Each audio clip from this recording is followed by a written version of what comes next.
Bonjour à tous, dans cette vidéo on va corriger ensemble cette fois-ci l'exercice 7 qui s'appelle préparation industrielle du dihydrogène. Donc on vous donne une équation qui permet de la formation de dihydrogène, c'est CH4 plus H2O donne CO plus 3H2, on vous donne la constante d'équilibre qui vaut 15. On vous dit que la pression totale est constante et est égale à 10 bars, donc ça on en a besoin quand on utilise la loi de Dalton à l'équilibre, et la température demeure également constante. Voilà. Initialement, on a 10 mol d'eau et 10 mol de méthane, et on vous demande de déterminer l'état final. Donc, on va faire un tableau d'avancement, et ensuite on appliquera les relations qu'on connaît bien à l'équilibre, comme d'habitude. Donc CH4 gazeux plus H2O gazeux égale CO gazeux plus 3H2 gazeux. Initialement, on met 10 mol de méthane et 10 mol d'eau. Et à l'équilibre, eh bien, on a 10 moins 6 hec mol de méthane, 10 moins 6 hec mol d'eau, xiec et 3 xiec pour le CO et le H2. Donc, à l'équilibre, comme d'habitude, on applique QREC est égal à K standard. Or, QREC est égal à l'activité de H2 à l'équilibre au cube fois l'activité de CO à l'équilibre divisé par l'activité de CH4 à l'équilibre fois l'activité de H2O à l'équilibre. Donc je vais aller un petit peu plus vite que d'habitude. Ici, ça fait intervenir les pressions partielles. Donc on a la pression partielle en H2 à l'équilibre au cube fois la pression partielle en CO à l'équilibre divisé par la pression partielle en CH4 à l'équilibre fois la pression partielle en H2O à l'équilibre. On voit qu'on a des pressions à la puissance 4 au numérateur, des pressions à la puissance 2 au dénominateur. Il faut addimensionner avec un P standard carré, tout simplement. Or, on sait que P total est constante et qu'elle est égale à 10 bars. Donc, dans cet exercice, la pression ne change pas, contrairement à l'exercice 6. C'est pour ça qu'on n'a pas utilisé cette méthode dans l'exercice 6, qui est corrigé dans la vidéo précédente. Donc, on peut écrire que P de H2 à l'équilibre est égal à N de H2 à l'équilibre sur N tot gaz à l'équilibre fois P tot. Et de même pour tous les gaz, avec tout simplement N tot des gaz à l'équilibre qui est égal, vous sommez le tout. Si on va avoir le total des gaz, vous aviez 20 mol dans l'état initial, et ici on en a 20 mol, plus 2 unités d'avancement dans l'état d'équilibre.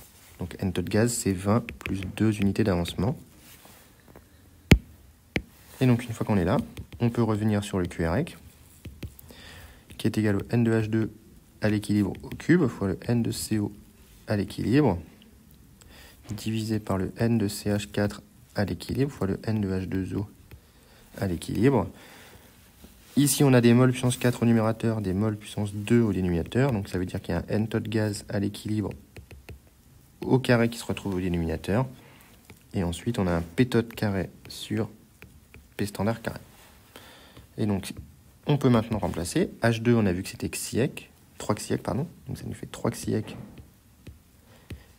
au cube, fois N de CO, on a vu que c'était xiec au-dessus, divisé par 10 moins xiec au carré pour chacun des réactifs, et on n'oublie pas le 20 plus 2 xiec au carré fois P tot sur P standard au carré, d'où QREC. Finalement on se retrouve avec un 27 xiec à la puissance 4 divisé par 10 moins xiec au carré, 20 plus 2 xiec au carré, P tot sur P standard au carré. Ce terme-là, c'est 10 bars sur 1 bar au carré, donc ça vaut 100. Et on a QREC égale K standard égale 15. Donc on se retrouve avec l'équation à résoudre qui est que 27 xiec à la puissance 4 divisé par 10 moins xiec xiec au carré 20 plus 2 xiec au carré fois 100 est égal à 15.